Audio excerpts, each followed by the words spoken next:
السلام علیکم ورحمۃ اللہ وبرکاتہ۔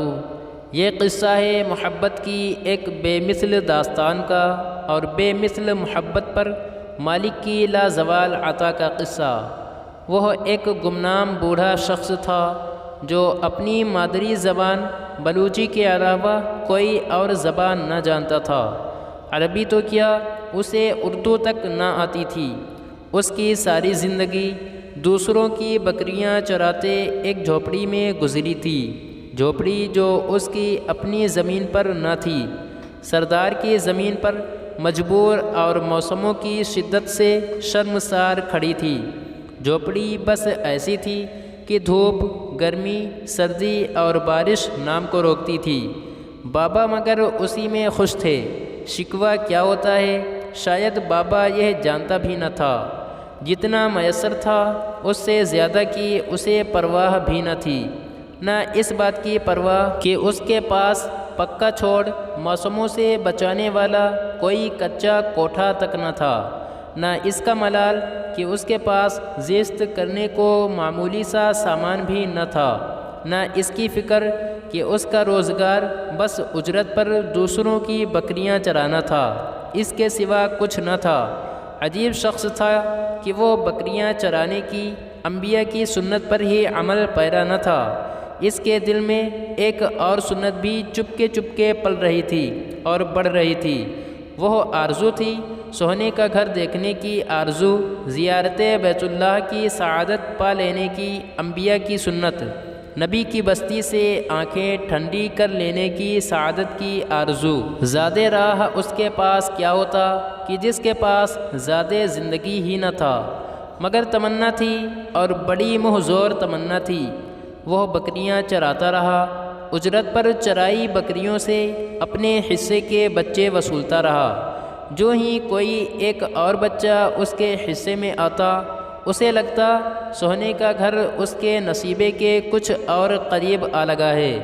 وہ ہر ایسے اجرت میں آئے بچے کے ساتھ سونے کا گھر دیکھنے کی اپنی خواہش بھی پالتا رہا۔ پھر ایک دفعہ جب تن ڈھانپنے کو اچھے کپڑے نہ تھے، پاؤں میں مناسب جوتا نہ تھا، جھوپڑی میں موسموں کی شدت روکنے کی موزوں صلاحیت نہ تھی، اس کے پاس بکریوں کی اجرت کے کچھ پیسے جمع ہو گئے، تب اس کا چاؤ دیکھا نہ جاتا تھا کہ اس کے دل نے الارم بجایا، سونے کا گھر دیکھنے کا ٹائم آ گیا۔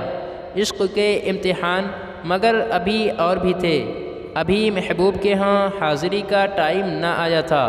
انسانیت پر کورونا کا امتحان آ گیا تھا۔ اس نے رضا کی گردن جھکائی اور تمنا بغل میں داب لی۔ وہ انتظار کی سولی پہ ٹنگ گیا۔ کورونا گزرا تو در محبوب تک جانے کے لیے زیادہ راہ اور بڑھ گیا تھا۔ اسی دوران اس کے پاس مگر کچھ اور بکریاں آ گئی تھیں۔ ان بکریوں کا عمر بھر کی جمع پونجی کا، زندگی بھر کی محنت کا اور بھلا کیا مصرف ہو سکتا تھا۔ اس نے بکریاں بیچیں اور در یار دیکھنے کو چل دیا، نہ ساتھ کوئی ساتھی اور نہ رشتہ دار، مگر اس راہ کا ہر مسافر اپنا ہی تو ہوتا ہے۔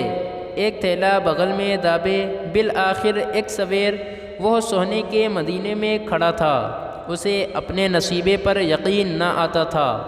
وہ ڈھلکے کندھوں کے ساتھ بہت آرام سے حرکت کرتا تھا کہ یہ مدینہ تھا جہاں بایزید بھی سانس گم کر بیٹھے۔ وہ مدینہ بلوچستان کی ایک جھوپڑی کا باشندہ مدینے کی شان دیکھ کے دنگ رہ گیا۔ آہ، کہاں فقیر عجم اور کہاں سلطان عرب! اسی حیرت میں گم وہ اپنی کل متاع، اپنا جوتے اور جوڑے والا تھیلا بھی گم کر بیٹھا۔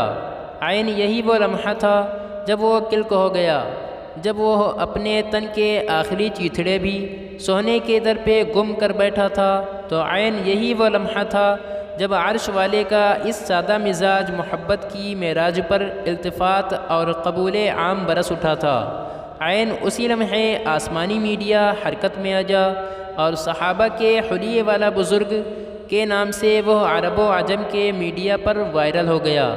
گویا جبریل کے ذریعے عرش سے اس بندے کے قبول عام اور محبوب عام و خاص ہونے کا اعلان ہو گیا۔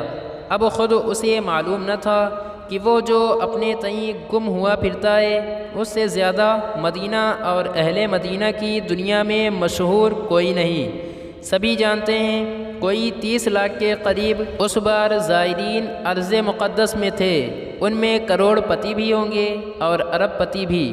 وہاں 3 دفعہ کا وزیر اعظم بھی تھا، اور جانے کون کون رستم زماں محدث زماں وہاں موجود تھا، جو بھی تھا گمنام ہی تھا، یہاں کا مشہور شخص اور زبان زد عام شخص، مگر آج کے دن ایک ہی تھا، اور وہ تھا وہ بابا عبد القادر مری، جو 15 سال سے لوگوں کی بکریوں کے ساتھ اپنی ایک تمنا پال کے یہاں آ کے گم ہو گیا تھا۔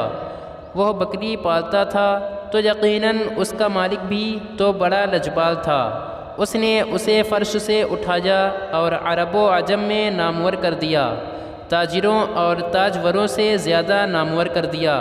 اب عرب و عجم سے اس بابے کو پکارا جا رہا ہے۔ مزید اچھی ویڈیوز کے لیے لائک، شیئر، کومنٹ اور سبسکرائب ضرور کریں۔ شکریہ۔